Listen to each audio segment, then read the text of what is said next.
Hi, my name is Nathan Shackelford. I'm the director of First Liberty's F3 initiative, and I'm here on First Freedom Day with Sean Fredrickson, also part of our F3 initiative, just to talk a little bit more about what we have going on with F3 and with our initiative targeting young professionals. Thanks for being here, Sean. What a joy. Thanks for having me. Yeah, so I know some people here might be familiar with F3 and some aren't. Yep. Tell us a little bit about F3, the goals, and what we're doing. Yeah, F3 is geared towards 20s to 40s. The objective is to really pull in those 20s to 40s to educate them, empower them, equip them so they understand how to stand up for religious liberty and recognize it's relevant to their lives. Yeah, and I know that we actually first started talking about F3 last year around this time. We launched in April of last year, so a lot's happened that last year. Some people heard about us last year, but what's happened in that last year? Where do we start? Where are we now? You know, the most beautiful thing about the last year is really recognizing that there's a national desire for what we're doing. So we're in Los Angeles, we're in San Diego, but then we're also in Boston. Man, you had a trip out to Boston recently where you showed up and you had something like 40 young people that were so engaged because there's a message that we're sharing that they hadn't heard yet. And I think we're experiencing that kind of across the coast, right? Like coast to coast with Nashville and Miami. And like I made mention of, California. So even San Francisco, we've got young people that are engaging in a way that we didn't really know that there was a hunger for. Yeah, absolutely. I mean, what do you think it is that really is resonating with people in this young professionals demographic? Like, what's caused the excitement? Man, from the people that I speak with, I think the greatest enthusiasm is recognizing it's relevant. So we have cases where 20s to 40s, they're actually our clients, and so when people hear that there's somebody of their age that is standing up for their children in public school, like the Encinas family, they're like, oh my God, like that could be me here in San Francisco or in Sacramento or Los Angeles and Orange County. And so it just really relates to them, and they recognize that they need to be aware of what we're doing, they need to be aware of our organization, and they want to be able to find a way to contribute. Yeah. I know a lot of our key people that we have on board are called ambassadors. That's right. It's a term we use a lot, Yeah. but a term that has a lot of meaning in different spaces, whether on social media or where that is. What are our ambassadors and what are those people kind of doing? Yeah, so an ambassador is a supporter that's fully bought in to what F3 is doing. And F3 is that initiative within First Liberty Institute. And so let's say you got somebody like myself, mid-30s, that learn about First Liberty and they see about the cases and they're just like so stirred because they realize it's relevant, and they want to host somebody at their house, maybe a gathering at their home, or they want to tell their friends all about it, and so they start telling about the cases that maybe they're in their community or maybe national cases. That would be an ambassador. And I think most people think of an ambassador as some social media influencer. And sure, if you want to be a social media influencer and be an ambassador, you certainly can be, but you don't have to be. Many of our ambassadors are just, moms or dads that work at a bank or financial institution that really advocate for First Liberty.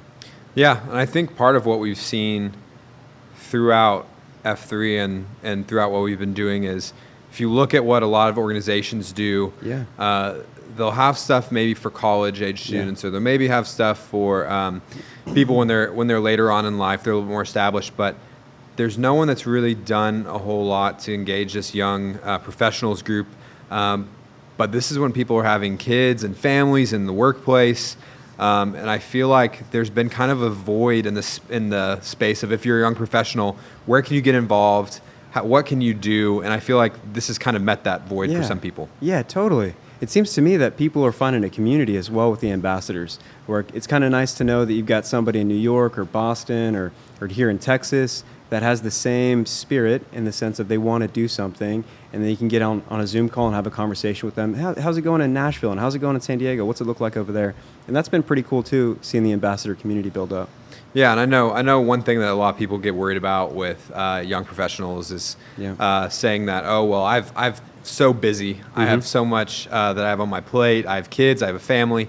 I don't have time to really add something. So one thing we've really focused on is not making this a time commitment. So talk about that a little bit. Yeah, time is the greatest essence. I've got 4 kids, and I don't have any more time to really spare. And it's amazing because we found a way to, about an hour a month is what we're requesting of time. And that's a 30-minute Zoom call.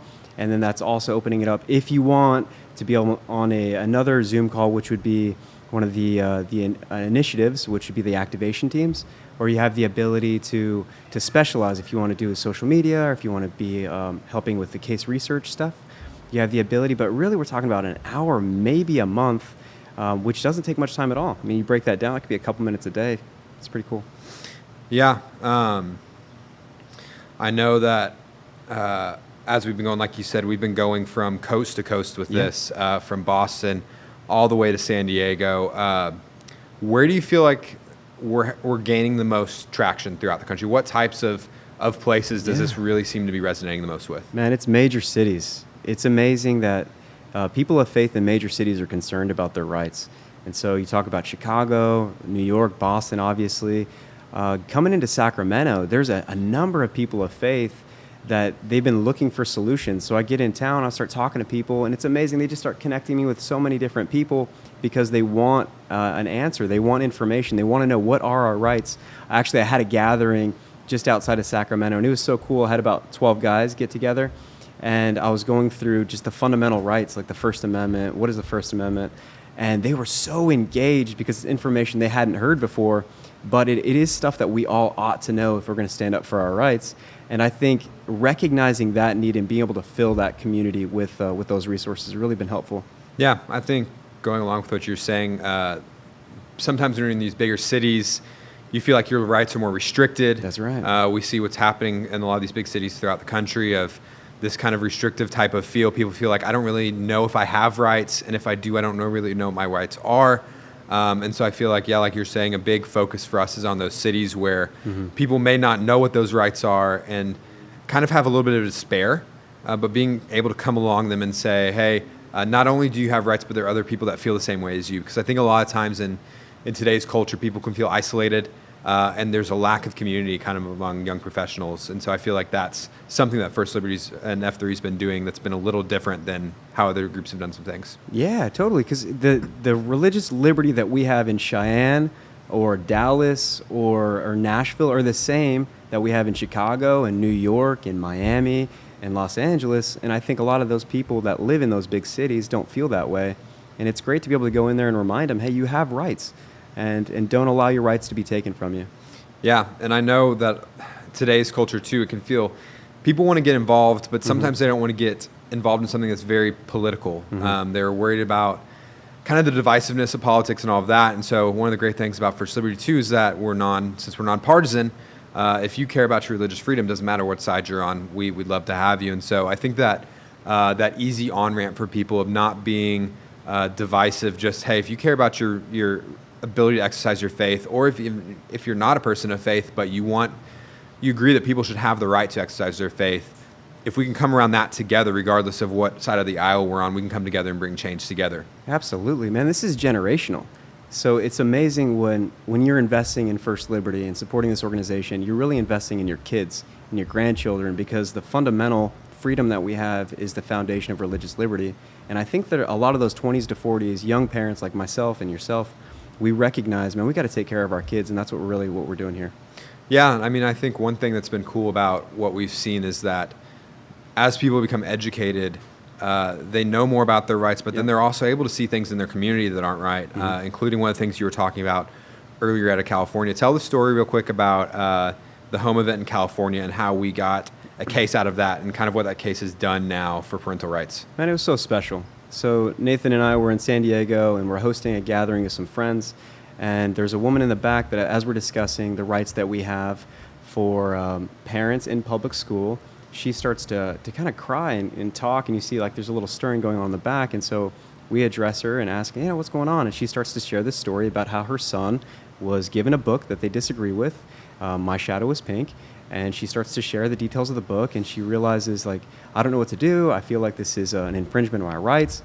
And praise God that she came that night, because we were able at First Liberty to take that case, and we ended up suing Encinitas Unified School District, and we just got a preliminary injunction against the school as we went through and collected quite a lot of information about what the school was doing. And so now the children in that school district have to receive an opt-out in that situation which they were concealing information from the parents. Now those parents get an opt-out because they attended a home event, which for us is a great win, because now that family recognizes they have rights. They're empowering their community to recognize that. And I got to meet with the Encinitas just recently, and they were thrilled. You could just tell that there's a burden lifted because they were informed and educated. Yeah, absolutely. And I think with young professionals, a lot of people have young kids, and this idea of understanding what the rights are to protect your kids in the school system, wherever you want to have your kids educated, That's right. is huge for us. And so really for us, next steps on if people want to get involved, the best thing to do is going to be going to our website, firstliberty.org /F3, or if you go to the website, there's the / and you can go to About and go down to F3. But we have some people that want to just see what's going on, and there's a sign-up list for that. But then if people want to take that next step, there's that ambassador sign-up. And so we'd encourage you to go to the website and check that out if you're interested in getting more involved. Also, to participate with everything that we're doing for First Freedom Day. And if you haven't heard as well, we also have a $500,000 challenge grant that if you really want to multiply your giving, this is a great way to do that and really take that next step. So thank you for all being here with us, and tune in for all the great content that we have coming out the rest of the day.